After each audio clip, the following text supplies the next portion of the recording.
प्यारे बच्चों, कैसे आप सभी लोग। आशा करते अच्छे होंगे और एंजॉय कर रहे होंगे। और एक बार फिर से आप सभी का स्वागत है मेरे YouTube channel Amit Gupta classes में। और बच्चों, ऐसा कि आप सभी को पता है, क्लास 12 के जितने विद्यार्थी सीबीएसई बोर्ड की परीक्षा आज देने गए थे, उनके मैथ्स का पेपर कंप्लीट हो गया है और पेपर लगभग ठीक ठाक ही आया हुआ है। बच्चों के चेहरों पे खुशी देखने को मिली है। ठीक है, तो आज हम पेपर को रिव्यू कर रहे हैं कि कैसा पेपर आया हुआ था। इसका ऑलरेडी मैंने सेट 1 का जो एमसीक्यूज क्वेश्चंस का जो प्रॉब्लम था, जो सोल्यूशंस था, उसको मैंने प्रोवाइड करा दिया है अपने वीडियोस में। तो अगर अभी तक आप लोगों ने सेट 1 के पेपर के वीडियोस में अपने आंसर को नहीं मैच किया है, जिनका सेट 1 पेपर रहा होगा क्लास 12 में, जिनका पेपर कोड 6521 है, वो बच्चे जा करके मेरे यूट्यूब चैनल पर प्लेलिस्ट में जा करके अपना आंसर मैच कर सकते हैं। ठीक है, मैंने उसमें सभी एमसीक्यूज क्वेश्चंस को डिटेल में समझाया हुआ है सोल्यूशन के साथ में।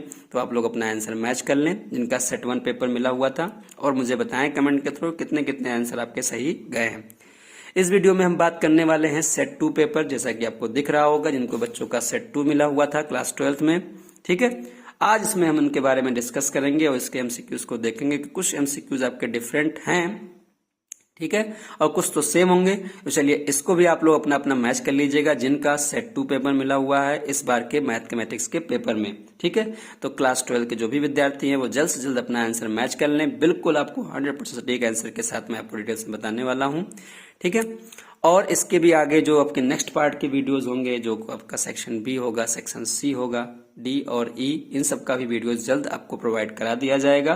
ठीक है, इस वीडियो में हम सिर्फ और सिर्फ डिस्कस करेंगे एमसीक्यूज क्वेश्चंस के। ठीक है, 1 से लेकर 20 तक के क्वेश्चंस का विद फुल एक्सप्लेन के साथ, और डिटेल्स में इसको समझेंगे कैसे कितना कितना आंसर आपका आया था। ठीक है, चलिए स्टार्ट करते हैं वीडियो। ठीक है, तो पहले क्वेश्चन को हम लोग देखते हैं। आप लोगों को पता है कुल कितने सेक्शन में डिवाइड था पूरा क्वेश्चन? ई सेक्शन में, यानी 5 सेक्शन में डिवाइड था, और आप लोगों ने सभी क्वेश्चंस को हल किए होंगे, ऐसा मैं मानता हूं।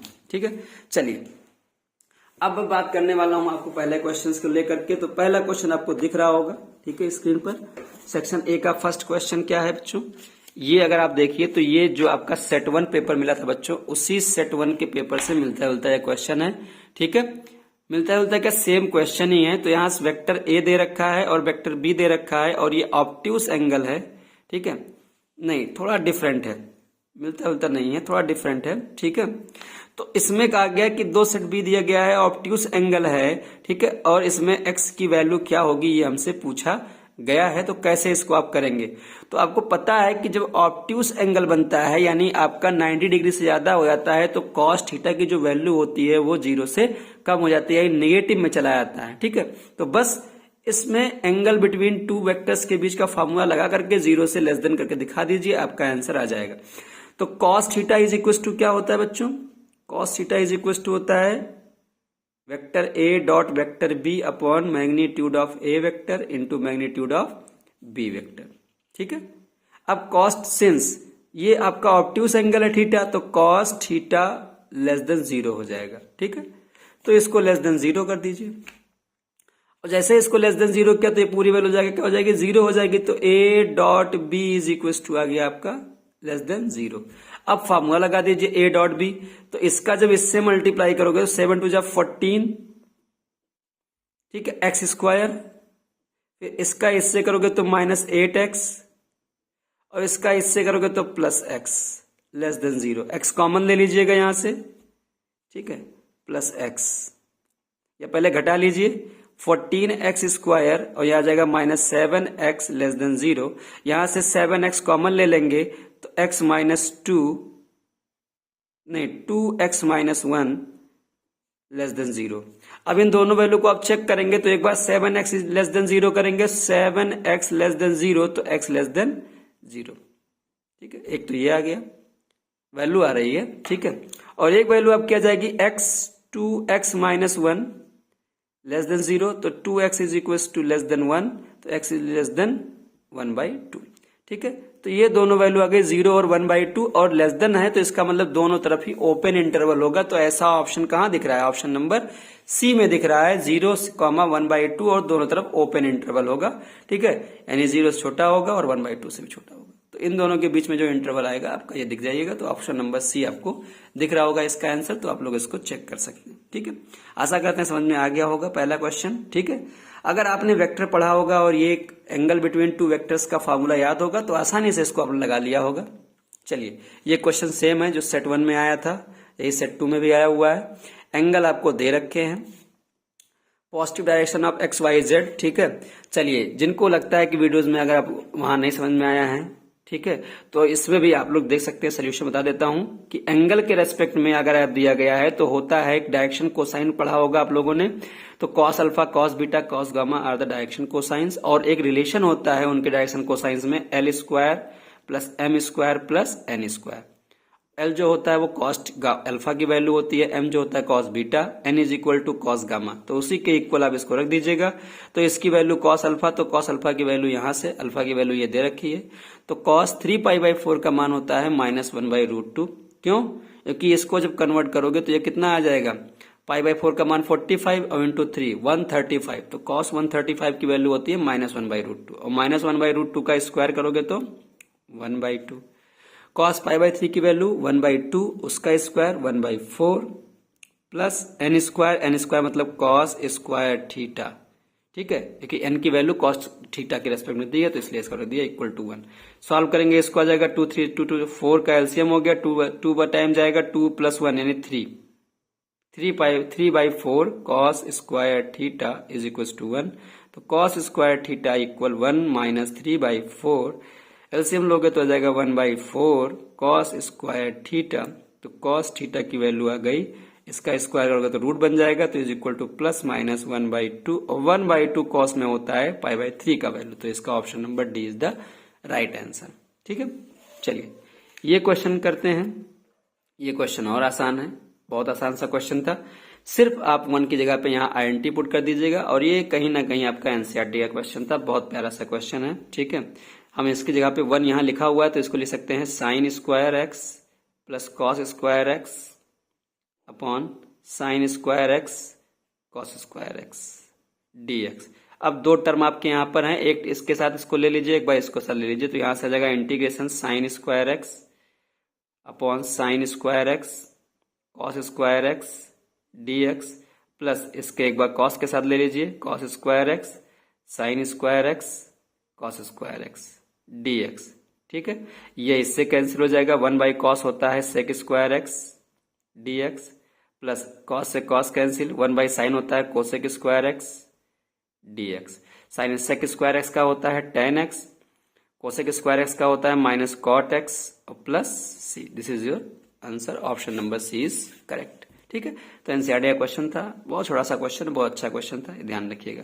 अच्छा, P be a skew symmetric matrix of order 3 and determinant of P is equals to alpha, then 2025 power alpha is equal to क्या होगा। आसान सा क्वेश्चन है। ठीक है, तो P कोई स्क्यू सिमेट्रिक मैट्रिक्स होता है बच्चों, तो जानते ही हो कि P जो होता है वो क्या होगा, -P ऑफ कॉम्प्लीमेंट के इक्वल हो जाएगा। ठीक है, तो अगर ऐसा कभी क्वेश्चन आता है तो इसका जब आपका आ जाएगा तो P इधर इसको लाओगे तो P + P complement and transpose is equal to क्या आ गया, 0। तो जब इसका आप डिटर्मिनेंट निकालोगे तो इसका डिटर्मिनेंट क्या होगा, 0। मैट्रिक्स का डिटर्मिनेंट क्या होता है, 0 ही होता है। तो delta P is equal to क्या आ जाएगा, delta P is equal to आ जाएगा 0, और कंपेयर कराओगे तो अल्फा की वैल्यू क्या आ गई, 0। अब किसी के पावर अगर यहाँ 0 रखोगे तो उसका वैल्यू क्या होगा, 1 के इक्वल तो होगा। तो option number B is correct answer हो गया, आप इसको मैच कर सकते हो। प्रिंसिपल वैल्यू निकालने के लिए इसमें कहा गया है, तो इसको कैसे करोगे आप, इसको भी देख लीजिए। तो यहां पर सबसे पहले इसको कन्वर्ट करना पड़ेगा। ठीक है, तो कैसे कन्वर्ट करोगे, तो इसको लिख सकते हैं साइन इनवर्स कॉस 4π + 3π/5। ठीक है, हमने इसको 2π के टर्म में तोड़ दिया। ठीक है, यानी इसको हमने तोड़ दिया है n × 360 ± थीटा, ऐसे, क्योंकि इस कंडीशंस में आपका ± थीटा में जो होता है वैल्यू हमेशा पॉजिटिव होती है और सेम होती है। ठीक है, तो जब इसको आप कन्वर्ट करोगे आंसर को 360 + थीटा में, तो ये फर्स्ट क्वाड्रेंट में आपका चला जाएगा,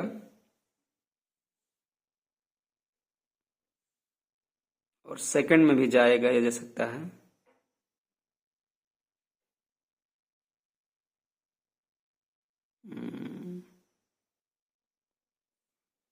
ठीक है, तो ये आपका इस फॉर्म में चेंज करोगे तो ये आ जाएगा आपका साइन इनवर्स कॉस, इसका करोगे तो आ जाएगा cos 3 pi by plus theta. अब इसको जब आप चेंज करोगे तो ये साइन में कन्वर्ट करना पड़ेगा, ताकि प्रिंसिपल वैल्यू ब्रांच साइन के रेस्पेक्ट में निकालना। साइन इनवर्स इसको हम लिख सकते हैं कॉस की जगह पे कॉस π/2 माइनस π/10,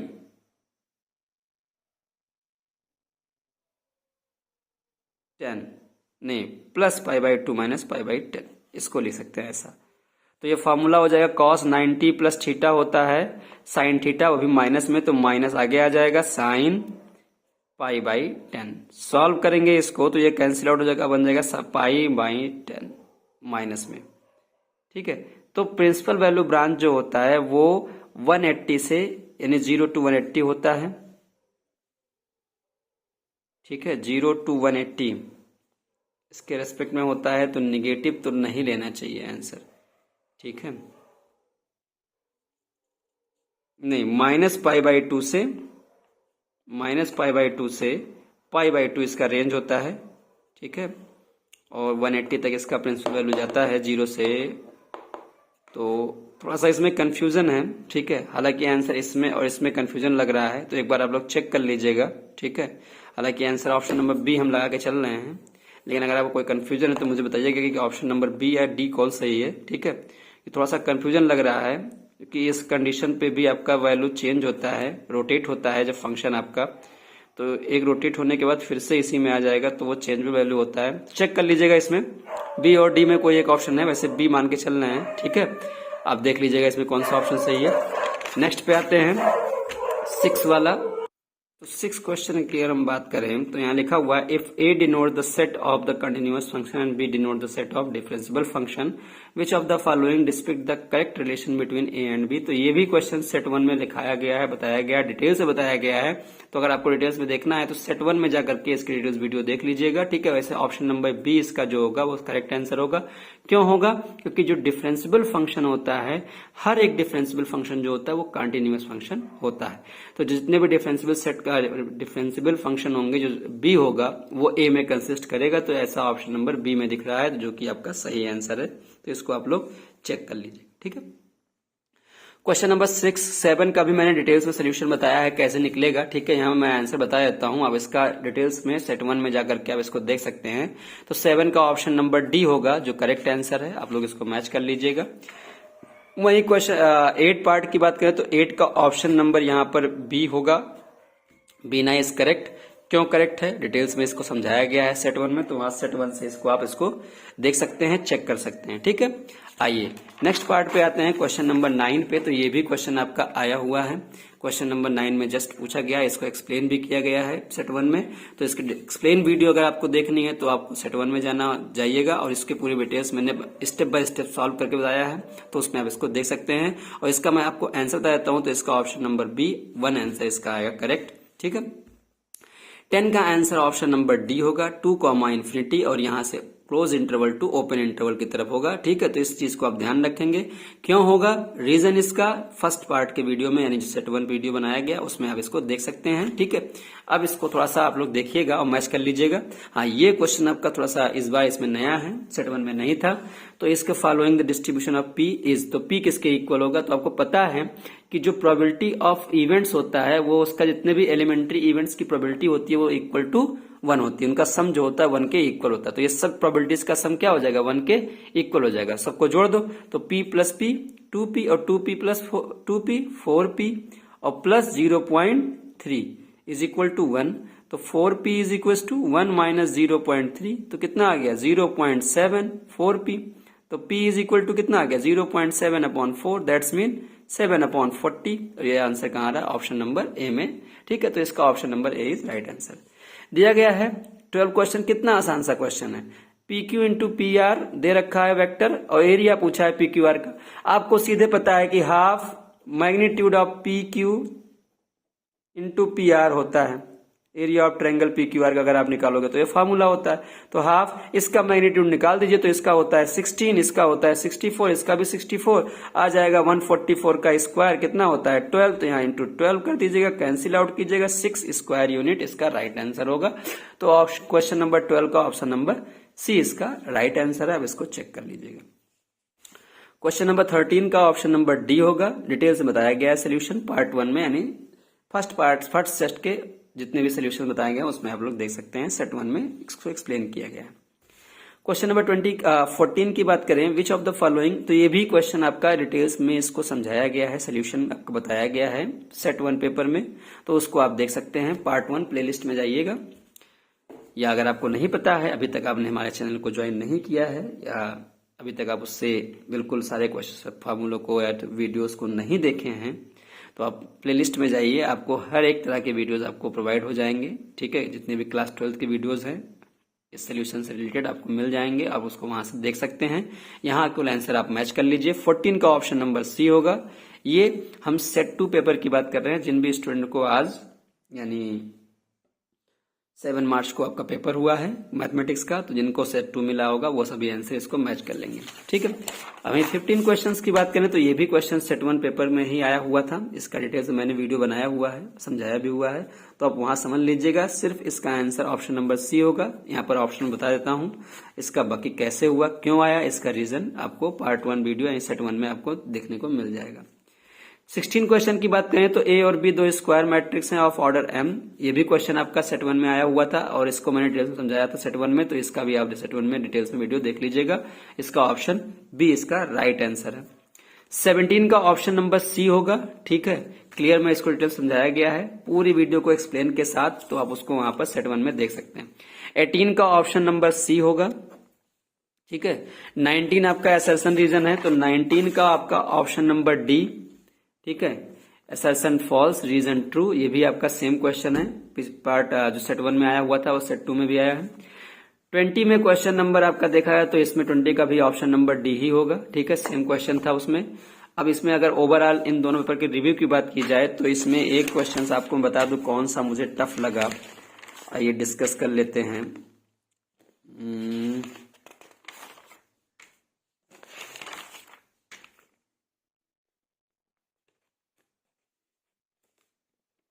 एक क्वेश्चन ये आपका केवल 5th क्वेश्चन में थोड़ा सा लग रहा है कि थोड़ा सा मुझे डाउट लग रहा है इसमें बी और डी को लेकर के।